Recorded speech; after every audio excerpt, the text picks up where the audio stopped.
Item ಯಾವುದೇ ಇರಲಿ try ಮಾಡಿ ಆಚಿ ಚಿಕನ್ ಮಸಾಲಾ. ಈ ವಿಚಾರವಾಗಿ ಮಾತನಾಡೋದಕ್ಕೆ ನಮ್ಮ ಜೊತೆಗೆ ಆರ್ಥಿಕ ತಜ್ಞರಾಗಿರುವಂತಹ ರುದ್ರಮೂರ್ತಿ ಅವರು ಸಂಪರ್ಕಕ್ಕಿದ್ದಾರೆ. Sir good morning. ನಿಮಗೆ ಗುಡ್ ಮಾರ್ನಿಂಗು. ಚಿನ್ನ ಖರೀದಿ ಇವತ್ತು ನಾನು ಮಾಡಬೇಕು ಅಂತ ಅಂದ್ಕೊಳ್ತಾ ಇದ್ದವ್ರಿಗೆ ನಾಟ್ ಸೋ ಗುಡ್ ಮಾರ್ನಿಂಗ್ ಅಂತ ಅನ್ಸುತ್ತೆ. ಏನು ಹೇಳ್ತೀರಿ? ನಮಸ್ಕಾರ. ಮೊದಲನೇದಾಗಿ ಏನು ಆಲ್ರೆಡಿ ಮೋದಿ ಅವರು ಹೈದರಾಬಾದ್ ಅಲ್ಲಿ ಮಾತನಾಡಿದಾಗ ಸಜೆಷನ್ಸ್ ಅಥವಾ ಅವ್ರು ಕೊಟ್ಟಿರುವಂತದ್ದು ಬರೀ ಸೂಚನೆ ಆಗಿತ್ತು ಮುಂಚೆ. ಇವಾಗ ಇದು ಸೂಚನೆ ಅಲ್ಲ. ನೀವ್ ಯಾರೇ ಚಿನ್ನ ಖರೀದಿ ಮಾಡೋದಕ್ ಹೋದ್ರೆ ಖಂಡಿತವಾಗ್ಲೂ ಕಸ್ಟಮ್ ಡ್ಯೂಟಿ ಅಥವಾ ನಾವೇನ್ ಇಂಪೋರ್ಟ್ ಡ್ಯೂಟಿ ಅಂತ ಹೇಳ್ತೀವಿ ಅಥವಾ ಆಮದು ಶುಲ್ಕ ಇದನ್ನ ಖಂಡಿತ ಇನ್ಕ್ರೀಸ್ ಮಾಡಿದ್ದಾರೆ. ಏನು ಆಮದು ಶುಲ್ಕ 5% ಇತ್ತು, ಹಾಗೂ ಅಡಿಷನಲ್ ಸೆಸ್ ಅಂತ ಇನ್ನೊಂದು % ಆಗ್ತಾ ಇದ್ರು ಮುಂಚೆ. ಅಂದ್ರೆ ಈ ಬರೋದಕ್ ಮುಂಚೆ ನಿನ್ನೆ ನೀವೇನ ಚಿನ್ನ ತಗೊಂಡಿದ್ರೆ ನಿಮಗೆ 6% ಒಟ್ಟಾರೆ ಶುಲ್ಕ ಬೀಳ್ತಾ ಇತ್ತು. ಇವಾಗ ಆ ಶುಲ್ಕವನ್ನ 15% ಮಾಡಿದ್ದಾರೆ. ಅಂದ್ರೆ 5% ಇದ್ದಂತಹ ಕಸ್ಟಮ್ ಡ್ಯೂಟಿಯನ್ನ 10% ಮಾಡಿದ್ರು. 1% ಇದ್ದಂತಹ ಅಡಿಷನಲ್ ಸೆಸ್ ಅಂತ ನಾವೇನ್ ಕರಿತೀವಿ ಅದನ್ನ ಇವಾಗ 5% ಮಾಡಿದ್ರು. ಸೊ ತುಂಬಾ ಸಿಂಪಲ್ ಆಗಿ ಹೇಳ್ಬೇಕು ಅಂದ್ರೆ ಮುಂಚೆ ನಿಮಗೆ 6% ಆಗ್ತಾ ಇತ್ತು, ಇವಾಗ ಅದು 15% ಆಗ್ತಾ ಇದೆ. ಅಲ್ಲಿಗೆ ಪ್ರತಿ 10 ಗ್ರಾಮ್ಗೆ ಈಗ ಎಷ್ಟು ಎಕ್ಸ್ಟ್ರಾ ಇವತ್ತಿಂದ ಕೊಡ್ಬೇಕಾಗತ್ತೆ? ಒಬ್ಬ ಸಾಮಾನ್ಯನಿಗೆ ಅರ್ಥ ಆಗೋ ರೀತಿನಲ್ಲಿ ನಾವು ಹೇಳೋದಾದ್ರೆ ಎಷ್ಟು ದುಡ್ಡನ್ನ ಅಂದಾಜು ಎತ್ತಿಡ್ಬೇಕಾಗತ್ತೆ ಅಂತ ಅಂದಾಜು? ನೋಡಿ, ತುಂಬಾ ಸಿಂಪಲ್ ಆಗೇನೆ 6% ಇಂದ 15% ಆಯ್ತು ಅಂದ್ರೆ ಹತ್ತತ್ರ 9% ಏರಿಕೆ ಆಗಿದೆ. ನಾನಿವಾಗ 10 ಗ್ರಾಮ್ ಚಿನ್ನ 1.5 ಲಕ್ಷ ಅಂತ ಕನ್ಸಿಡರ್ ಮಾಡಿದ್ರೆ 24 ಕ್ಯಾರೆಟ್ ಚಿನ್ನ ಮಾತಾಡ್ತಾ ಇದ್ದೀನಿ ನಾನು.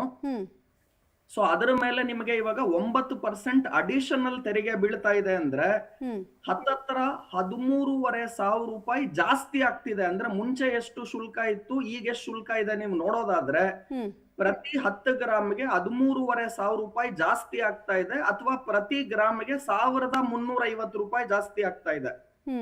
ಅಂದ್ರೆ ಈಗ ಇಂಡೈರೆಕ್ಟ್ ಆಗಿ ಇವಾಗ ಯಾವಾಗ ಆಮದು ಶುಲ್ಕವನ್ನ ಜಾಸ್ತಿ ಮಾಡ್ತಾರೋ ಅವಾಗ ಏನಾಗುತ್ತೆ, ಚಿನ್ನದ ಬೆಲೆ ನಿಮ್ಗೆ ಅಷ್ಟೇ ಇದ್ರೂ ಕೂಡ ನೀವ್ ಅದ್ರ ಮೇಲೆ ಕಟ್ಟಬೇಕಾದಂತಹ ಇಂಪೋರ್ಟ್ ಡ್ಯೂಟಿ ವಾಪಸ್ ಆಗ್ತಿರ್ಗ ಯಾರ ಮೇಲೆ ಬೀಳುತ್ತೆ ಅಂದ್ರೆ ಗ್ರಾಹಕರ ಮೇಲೆ ಬೀಳುತ್ತೆ. ಇಲ್ಲೆಲ್ಲೂ GST 3% ಏನಿದೆ ಅದ್ರ ಬದಲಾವಣೆ ಎಲ್ಲ ಮಾಡಿಲ್ಲ. ಸೊ ಅದೆಲ್ಲ ಬೇರೆ ತೆರಿಗೆ GST ಹೊರತುಪಡಿಸಿ ಇಂಪೋರ್ಟ್ ಡ್ಯೂಟಿನೂ ಮುಂಚೆ ಏನ್ ಬೀಳ್ತಾ ಇತ್ತು ಅದು 6% ಇತ್ತು, ಇವಾಗ ಅದು 15% ಆಗಿರೋದ್ರಿಂದ ಸಿಂಪಲ್ ಆಗಿ ಹೇಳ್ಬೇಕು ಅಂದ್ರೆ ಗ್ರಾಹಕರು ಇವತ್ತು ಹೋಗ್ಬಿಟ್ಟು ನಾನು ಚಿನ್ನ ಖರೀದಿ ಮಾಡ್ತೀನಿ ಅಂತ ನೀವು ಹೋದ್ರೆ ನೆನ್ನೆ ರೇಟ್ ಏನಿತ್ತು ಅದಕ್ಕೂನು ಇವತ್ತಿನ ರೇಟಿಗೆ ನಾವು ಹೋಲಿಕೆ ಮಾಡಿದ್ರೆ ನಿಮ್ಗೆ ಹತ್ತತ್ರ ನಾನು ಇವಾಗ ತಾನೇ ಹೇಳ್ದಂಗೆ ನಿಮಗ್ ಪ್ರತಿ 10 ಗ್ರಾಮ್ಗೆ ನಾವು ಲೆಕ್ಕ ಹಾಕೋದಾದ್ರೆ ಹತ್ತತ್ರ ನಿಮಗೆ 13,500 ರೂಪಾಯಿ ಪ್ರತಿ 10 ಗ್ರಾಮ್ಗೆ ಜಾಸ್ತಿ ಆಗುತ್ತೆ. ಪ್ರತಿ ಗ್ರಾಮ್ಗೆ ನಾವು ಲೆಕ್ಕ ಹಾಕೋದಾದ್ರೆ ನಾನು ಇವಾಗ ತಾನೇ ಹೇಳ್ದಂಗೆ ಹತ್ತತ್ರ 1,350 ರೂಪಾಯಿ ಜಾಸ್ತಿ ಆಗುತ್ತೆ. ಸೊ ಇದರಿಂದ ಇಂಡೈರೆಕ್ಟ್ ಆಗಿ ಏನಾಗುತ್ತೆ ಅಂದ್ರೆ ಯಾರ್ಯಾರು ಚಿನ್ನ ಖರೀದಿ ಮಾಡ್ಬೇಕು ಅಂತಿದಾರೋ ಅವ್ರು ಖಂಡಿತವಾಗ್ಲೂ ನಿಧಾನವಾಗಿ ಅಥವಾ ಅವ್ರು ಖರೀದಿ ಮಾಡೋದನ್ನ ಕಡಿಮೆ ಮಾಡ್ತಾರೆ. ಇದರಿಂದ ದೇಶಕ್ಕೆ ಏನಾಗುತ್ತೆ ಅಂದ್ರೆ ರೂಪಾಯಿನ ಮೌಲ್ಯದ ಕುಸಿತ. ನೋಡಿ, ಪಬ್ಲಿಕ್ ಟಿವಿಯ ಮುಖಾಂತರ ಎಲ್ಲಾ ಸಾಮಾನ್ಯ ಜನರಿಗೆ ನಾನು ಹೇಳ್ತಾ ಇದ್ದೀನಿ, ಇದು ಏನೇ ಮೋದಿ ಮಾಡ್ತಾ ಇದ್ದಾರೆ ಅಥವಾ ವಿಶ್ವದಲ್ಲಿ ಏನೋ ಯುದ್ಧ ನಡೀತಿದೆ ನಮ್ಗೆ ಇದ್ರದ್ದು ಏನ್ ಎಫೆಕ್ಟ್ ಅರ್ಥ ಆಗ್ತಿಲ್ಲ, ನಮ್ ದೇಶಕ್ಕೆ ಯಾಕೆ ಇದು ಅಫೆಕ್ಟ್ ಆಗುತ್ತೆ ಇದೆಲ್ಲ ಯಾರೇ ಯೋಚನೆ ಮಾಡಿದ್ರು ಸಿಂಪಲ್ ಉತ್ತರ ಏನು ಅಂದ್ರೆ ರೂಪಾಯಿನ ಮೌಲ್ಯ ಕುಸಿತ ಆಗ್ತಾ ಇದೆ. $1ಗೆ ಇವಾಗ ನಿಮಗೆ 95 ರೂಪಾಯಿ 50 ಪೈಸೆವರೆಗೂ ಹೋಗಿದೆ. ಮುಂಚೆ $1 ಇದ್ರ ಜೊತೆಗೆ ಒಂದು ಪ್ರಶ್ನೆ ಕೇಳ್ಬಿಡ್ತೀನಿ. ಈಗ ಹಳೆ ರೇಟ್ಗೇನೆ ಅಂದರೆ ಹಳೆಯ ಆಮದು ಪರ್ಸೆಂಟೇಜ್ಗೇನೆ ತುಂಬ ಜನ ಚಿನ್ನನ ಆಲ್ರೆಡಿ ಸ್ಟಾಕಲ್ಲಿ ಇಟ್ಟಿರ್ತಾರೆ ಜ್ಯುವೆಲ್ರಿ ಅಂಗಡಿಯವರು. ಇವತ್ತಿಂದ ಅವ್ರು ಮಾರಬೇಕಾದ್ರೆ ಹಳೆ ರೇಟನ್ನೇ ಕೊಡಬೇಕಲ್ವಾ ಅನ್ನೋದು ಒಂದು ಪ್ರಶ್ನೆ ಬರುತ್ತೆ. ಅಂದರೆ ತುಂಬ ಜನ ಸ್ಟಾಕ್ ತೊಗೊಂಡಿರ್ತಾರೆ ಆಲ್ರೆಡಿ. ಸೊ ಆ ಸ್ಟಾಕ್ ಅಟ್ಲೀಸ್ಟ್ ಖಾಲಿ ಆಗೋ ತನಕ ನಮ್ಗೆ ಹಳೆ ರೇಟಲ್ಲಿ ಕೊಟ್ಟರೆ ಏನಾಗುತ್ತೆ, ವರ್ಕೌಟ್ ಆಗಲ್ವಾ ಅನ್ನೋ ಒಂದು ಪ್ರಶ್ನೆ ಬರುತ್ತೆ. ಅದಕ್ಕೇನು ಉತ್ತರ ಕೊಡ್ತೀರಿ? ತುಂಬ ಜನಕ್ಕೆ ಗೊತ್ತಿಲ್ಲ ಈ ಪ್ರಶ್ನೆಗೆ ಉತ್ತರ. ಮೇಡಮ್, ಇಲ್ಲಿ ನಾವೇನ್ ತಿಳ್ಕೊಬೇಕು ಅಂದ್ರೆ ಚಿನ್ನದ ವ್ಯಾಪಾರಿಗಳು ಯಾರು ಚಾರಿಟಿ ಮಾಡ್ತಾ ಇಲ್ಲ, ಬಿಸ್ನೆಸ್ ಮಾಡ್ತಾ ಇದಾರೆ. ಸೊ ಇವಾಗ ಚಿನ್ನದ ರೇಟ್ ಬಿದೋಯ್ತು ಅಂತ ಅನ್ಕೊಳ್ಳಿ, ಅವ್ರು ಹಳೆ ರೇಟ್ ಅಲ್ಲಿ ಕೊಂಡ್ಕೊಂಡಿರ್ತಾರೆ. ಗ್ರಾಹಕರಿಗೆ ಇಲ್ಲ ನಾನು ಕೊಂಡ್ಕೊಂಡಾಗ ಚಿನ್ನ 15,000 16,000 ಇತ್ತು, ಇವಾಗ 14,000 ಆಗೋಗಿದೆ, ನೀವು ನನಗೆ ಹಳೆ ರೇಟೇ ಕೊಡಿ, ನಾನು ಯಾಕಂದ್ರೆ ನಾನ್ ಚಿನ್ನ ಕೊಂಡ್ಕೊಂಡಾಗ 15,000 ಕೊಂಡ್ಕೊಂಡೆ ಅಂತ ವ್ಯಾಪಾರಿ ಹೇಳಕ್ ಆಗೋದಿಲ್ಲ. ಸೊ ಇದೇ ರೀತಿ ನೀವು ಪೆಟ್ರೋಲ್ ಡೀಸೆಲ್ ಅನ್ನು ಕೂಡ ಕೇಳ್ಬೋದು. ಯಾಕಂದ್ರೆ ಅವರು ಸ್ಟಾಕ್ ಮಾಡ್ಕೊಂಡಾಗ ಪೆಟ್ರೋಲ್ ಡೀಸೆಲ್ ಕಡಿಮೆ ರೇಟ್ಗೆ ಪೆಟ್ರೋಲ್ ಬಂಕ್ ಅವ್ರು ತಗೊಂಡಿರ್ತಾರೆ ಅನ್ಕೊಳ್ಳೋಣ. ಈಗ ನಾಳೆಯಿಂದ 10 ರೂಪಾಯಿ ಪೆಟ್ರೋಲ್ ದರಗಳಲ್ಲಿ ಏರಿಕೆ ಅಂತ ಬಂತು ಅಂದ್ರೆ ಅವ್ರು ನಿನ್ನೆ ಸ್ಟಾಕ್ ತಗೊಂಡಾಗ 10 ರೂಪಾಯಿ ಕಡಿಮೆ ತಗೊಂಡಿರ್ತಾರೆ. ನಾವು ನಮಗ್ ನೆನ್ನೆ ರೇಟ್ ಅಲ್ಲಿ ಕೊಡಿ ಅಂತ ಕೇಳೋದಕ್ಕಾಗಲ್ಲ. ಯಾಕಂದ್ರೆ ಏರಿಕೆ ಆದ್ರೆ ಅವ್ರಿಗೆ ಲಾಭ ಆಗ್ಬೋದು, ಇಳಿಕೆ ಆದ್ರೆ ನಷ್ಟ ಆಗ್ಬೋದು. ಅದೇ ರೀತಿ ಚಿನ್ನದ ವ್ಯಾಪಾರಿಗೂ ಕೂಡ ಅವ್ರು ತಗೊಂಡಾಗ ಚಿನ್ನ ಏನಾನ ಕಡಿಮೆ ರೇಟ್ ಅಲ್ಲಿ ತಗೊಂಡಿದ್ದು ಇವಾಗ ಜಾಸ್ತಿ ಆಯ್ತು ಅಂದ್ರೆ ಅವ್ರಿಗೆ ಲಾಭ ಆಗ್ಬೋದು.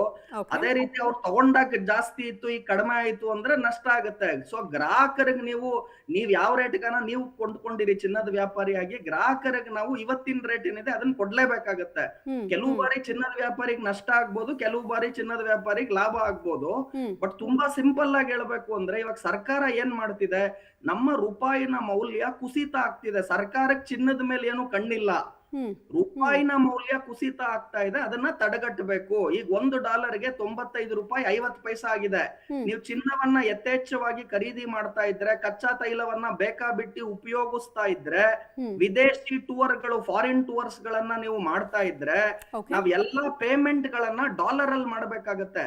ಈಗ ನೀವು ಚಿನ್ನ ಖರೀದಿ ಮಾಡುವಾಗ ನೀವು ರೂಪಾಯಲ್ಲೇ ನೀವು ಖರೀದಿ ಮಾಡ್ತೀರಾ, ಆದ್ರೆ ಆ ಚಿನ್ನವನ್ನ ನಾವು ಆಮದು ಮಾಡ್ಕೊಳ್ಳುವಾಗ ಗೌರ್ಮೆಂಟ್ ಪೇಮೆಂಟ್ ಅನ್ನ ಖಂಡಿತವಾಗ್ಲೂ ಡಾಲರ್ ಅಲ್ಲಿ ಕೊಡ್ಬೇಕು. ನೋಡಿ, ನಾವು ಹೈಯೆಸ್ಟ್ ಗೋಲ್ಡ್ ಅನ್ನ ಎಲ್ಲೆಲ್ಲಿಂದ ಇಂಪೋರ್ಟ್ ಮಾಡ್ತೀವಿ ಅಂತ ತಾವು ನೋಡೋದಾದ್ರೆ, ಸೌತ್ ಆಫ್ರಿಕಾ ಇಂದ ನಾವ್ ಇಂಪೋರ್ಟ್ ಮಾಡ್ತೀವಿ, UAE ಇಂದ ನಾವ್ ಇಂಪೋರ್ಟ್ ಮಾಡ್ತೀವಿ.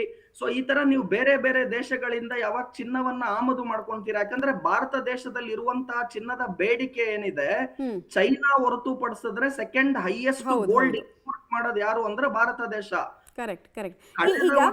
ನೋಡೋದಾದ್ರೆ ಹತ್ತತ್ರ $72 ಬಿಲಿಯನ್ ನಾವು ಗೋಲ್ಡ್ ಅನ್ನ ಇಂಪೋರ್ಟ್ ಮಾಡಿದೀವಿ. ರೂಪಾಯಿನ ಮೌಲ್ಯದಲ್ಲಿ ನೋಡೋದಾದ್ರೆ ಹತ್ತತ್ರ 7,000 ಕೋಟಿ ರೂಪಾಯಿಗಳಷ್ಟು ಚಿನ್ನವನ್ನ ನಾವು ಆಮದು ಮಾಡ್ಕೊಂಡಿದೀವಿ.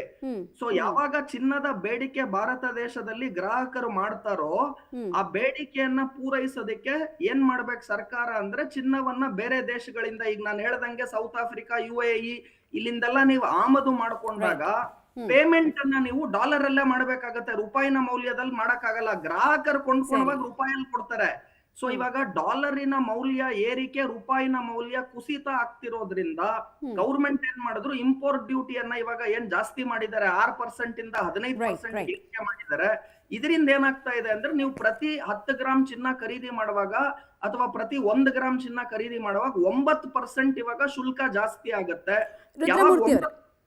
ಇಂಪೋರ್ಟೆಡ್ ಡ್ಯೂಟಿ ಏರಿಕೆ ಅನ್ನೋದು ತಾತ್ಕಾಲಿಕ ಅನ್ನುವಂತಹ ವಿಚಾರ ನಾವು ಆಗಾಗ ನೋಡಿದ್ದೀವಿ ಸಮಯಕ್ಕೆ ತಕ್ಕಂಗೆ. ಸೊ ಈಗ 15% ಏರಿಸಿರೋದು ಎನಿ ಮೂಮೆಂಟ್ ಅಥವಾ ಎನಿ ಮಂತ್ ಅಥವಾ ಎನಿ ಇಯರ್ ಕಡಿಮೆ ಆಗೋ ಸಾಧ್ಯತೆಗಳು, ಪಾಸಿಬಿಲಿಟೀಸ್ ಬಗ್ಗೆ ನಿಮ್ಮ ವಿಶ್ಲೇಷಣೆ ಏನು ಅಂತ? ಕಡಿಮೆ ಆಗುತ್ತಾ ಅಥವಾ ಇದು ಹೀಗೆ ಸ್ಟೇಬಲ್ ಆಗಿ ಕಂಟಿನ್ಯೂ ಆಗುತ್ತಾ?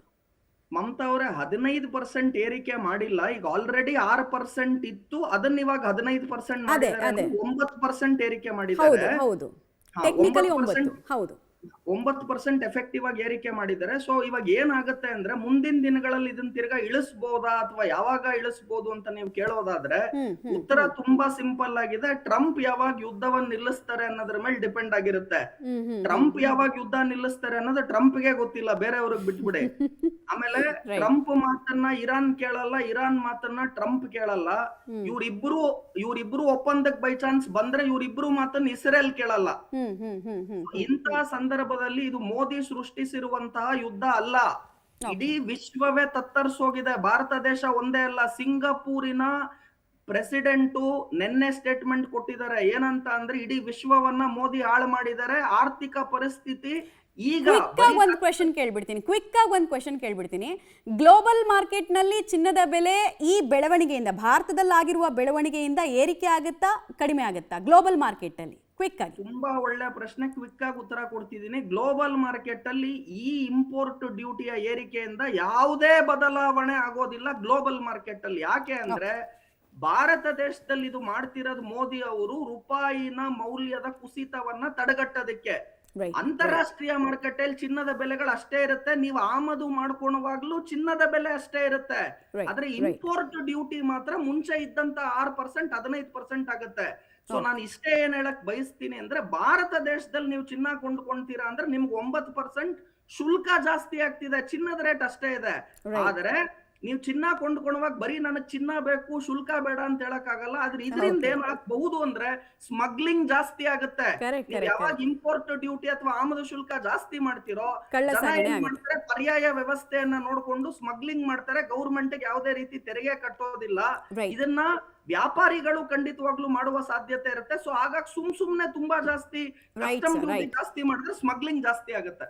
ಥ್ಯಾಂಕ್ ಯು ರುದ್ರಮೂರ್ತಿ ಅವರೇ, ಪಬ್ಲಿಕ್ ಟಿವಿ ಜೊತೆಗೆ ಮಾತನಾಡೋಕ್ಕೆ. ತುಂಬ ವ್ಯಾಲಿಡ್ ಪಾಯಿಂಟ್ಸನ್ನು ರುದ್ರಮೂರ್ತಿ ಅವರು ಹೇಳ್ತಾ ಇದ್ದನ್ನು ಗಮನಿಸ್ತಾ ಇದ್ರಿ. ಒಂದು, ಅಂತಾರಾಷ್ಟ್ರೀಯ ಮಾರುಕಟ್ಟೆಯಲ್ಲಿ ನಮ್ಮ ನಿರ್ಧಾರಗಳು ಪರಿಣಾಮವನ್ನು ಬೀರೋದಿಲ್ಲ, ಸೊ ಅಲ್ಲೇನು ಬೆಲೆ ಬಿದ್ದೋಗುತ್ತೆ ಅನ್ನುವಂತಹ ನಿರೀಕ್ಷೆನ ಇಟ್ಕೊಳ್ಬೇಡಿ. ಬಟ್ ನಾವು ಪ್ರತಿ ಗ್ರಾಮ್ಗೆ ಹಿಂದೆ ಕೊಡ್ತಾ ಇದ್ದಂತಹ ರೇಟ್, ನಿನ್ನೆ ರಾತ್ರಿ ತನಕ ಕೊಡ್ತಾ ಇದ್ದಂತಹ ರೇಟು ಮತ್ತು ಇವತ್ತು ಒಂದು ಹ್ಯೂಜ್ ಜಂಪನ್ನಂತೂ ಪಡಿತಾ ಇರೋದು ಭಾಳ ಸ್ಪಷ್ಟವಾಗಿ ಕಾಣಿಸ್ತಾ ಇದೆ.